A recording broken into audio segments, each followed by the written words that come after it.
Assalamualaikum warahmatullahi wabarakatuh. Segala puji hanya bagi Allah Subhanahu wa Ta'ala, Rob semesta alam. Solawat dan salam tidak lupa kita curahkan untuk Nabi serta Rasul kita, yaitu Muhammad Sallallahu Alaihi Wasallam. Alhamdulillah, bagaimana teman-teman kabarnya hari ini? Semoga teman-teman masih dalam keadaan sehat ya. Dan tentunya juga teman-teman pasti masih semangat untuk belajar. Nah, pada pertemuan kali ini kita akan melanjutkan pembahasan yang telah kita bahas pada pekan yang lalu, yaitu hidangan yang terdapat dalam Islam. Namun, pada pertemuan kali ini kita akan membahas lebih lanjut tentang hidangan yang haram dalam Islam. Kira-kira apa saja ya yang akan kita bahas pada pertemuan kali ini? Jika begitu, mari simak video ini hingga selesai ya. Untuk pembahasan yang pertama yaitu pengertian dari hidangan haram dalam Islam. Hidangan haram adalah hidangan yang dilarang untuk dikonsumsi oleh umat Islam. Hidangan ini tidak boleh kita coba untuk dimakan ataupun diminum oleh umat Islam, sehingga kita sebagai umat Islam harus menghindari hidangan tersebut.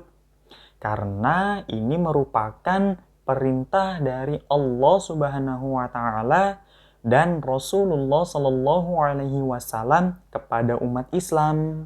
Perintah tersebut dapat kita temukan dalam Al-Quran yang mulia, yaitu kitab petunjuk bagi umat Islam.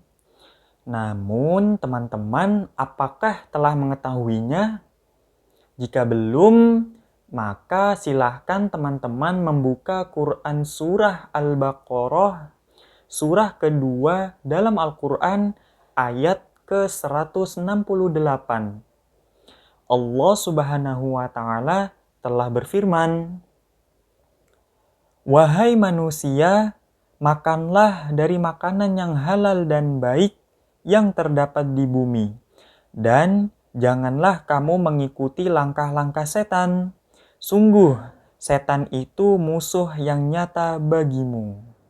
Kemudian teman-teman perlu mengetahui ya bahwa perintah untuk mengkonsumsi hidangan yang halal ini juga bukan untuk umat Islam saja, tetapi para nabi dan para rasul terdahulu juga diberikan perintah oleh Allah Subhanahu wa Ta'ala untuk mengkonsumsi hidangan yang halal.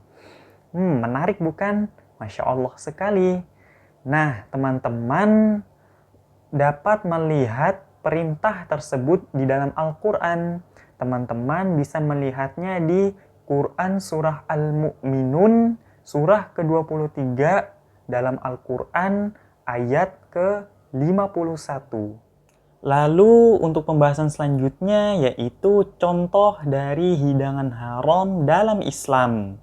Berikut hidangan haram dalam Islam antara lain daging bangkai, darah, babi, hewan yang disembelih tidak mengucapkan nama selain Allah Subhanahu wa Ta'ala, makanan dan minuman yang dapat memabukkan atau menghilangkan kesadaran, hewan yang diperintah dalam agama Islam untuk dibunuh ataupun yang dilarang, hewan yang bertaring, dan hewan jenis burung yang memiliki kuku tajam. Namun teman-teman perlu mengetahui ya bahwa telah dihalalkan oleh Allah Subhanahu wa Ta'ala untuk umat Islam mengkonsumsi 2 bangkai dan 2 darah. Teman-teman sudah ada yang tahu belum? 2 bangkai itu dan 2 darah tersebut diperbolehkan untuk dikonsumsi oleh umat Islam. Menarik bukan?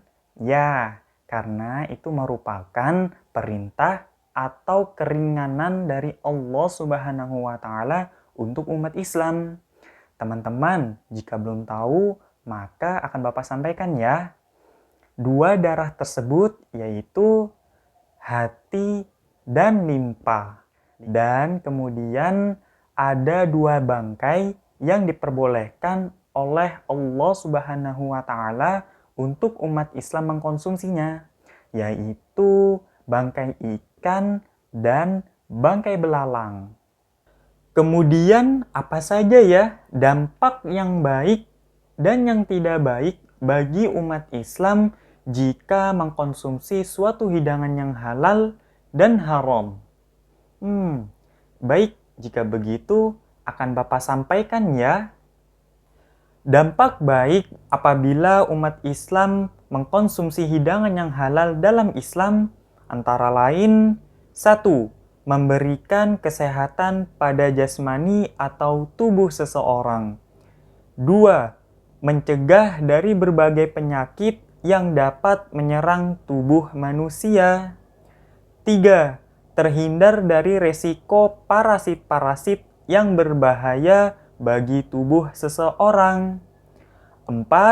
Hidangan yang kita konsumsi menjadi berkah atau bermanfaat dari Allah Subhanahu wa Ta'ala. Namun ada juga dampak yang tidak baik apabila umat Islam mengkonsumsi hidangan yang haram dalam Islam, yaitu 1. Dapat merusak kesehatan pada jasmani atau tubuh seseorang. 2. Setiap amalan ibadah seseorang yang memakan hidangan haram tidak akan diterima selama 40 hari oleh Allah Subhanahu wa Ta'ala. 3. Dapat membuat Allah Subhanahu wa Ta'ala menjadi murka terhadap hambanya yang melanggar peraturan atau perintah Allah Subhanahu wa Ta'ala. 4. Dapat membawa seseorang masuk ke dalam neraka Allah Subhanahu wa Ta'ala bagi yang melanggar perintahnya. Teman-teman, Bapak akan menyampaikan sebuah hadis tentang hidangan haram. Kita akan mengetahui betapa mengerikan sekali dampak bagi umat Islam apabila mengkonsumsi hidangan haram. Mohon diperhatikan ya. Dari Abu Hurairah radhiyallahu anhu berkata, Rasulullah Shallallahu alaihi wasallam bersabda, sesungguhnya Allah itu baik, tidak menerima kecuali hal-hal yang baik. Dan sesungguhnya Allah memerintahkan kepada orang-orang mukmin sebagaimana yang diperintahkan kepada para rasul. Karena Allah telah berfirman, hai Rasul-Rasul, makanlah dari makanan yang baik-baik, dan kerjakanlah amal yang sholih. Sesungguhnya aku maha mengetahui apa yang kamu kerjakan. Lalu firman-Nya yang lain, hai orang-orang yang beriman, makanlah di antara rizki yang baik-baik yang kami berikan kepadamu. Kemudian Rasulullah Shallallahu alaihi wasallam mencontohkan seorang laki-laki. Laki-laki tersebut telah menempuh perjalanan jauh. Rambutnya kusut serta berdebu. Kemudian laki-laki tersebut menengadahkan kedua tangannya ke langit sambil berkata, Ya Rabbi, Ya Rabbi. Sedangkan ia memakan makanan yang haram dan pakaiannya yang ia pakai dari harta yang haram, dan ia meminum dari minuman yang haram, dan dibesarkan pula dari hal-hal yang haram. Bagaimana mungkin akan diterima doanya oleh Allah Subhanahu wa Ta'ala? Nah, seperti itu ya teman-teman penjelasan pada pembahasan materi tentang hidangan yang terdapat dalam Islam, yaitu halalan thayyiban dan juga haram. dapat kita ambil sebagai pelajaran dalam kehidupan bahwa apapun yang telah diperintahkan oleh Allah Subhanahu wa taala dan Rasulullah Shallallahu alaihi wasallam pasti ada hal yang menjadi kebaikan untuk kehidupan umat Islam. Karena Allah Subhanahu wa taala memiliki nama Ar-Rahman dan Ar-Rahim sebagai bukti tanda kebesarannya dalam memenuhi segala kebutuhan manusia.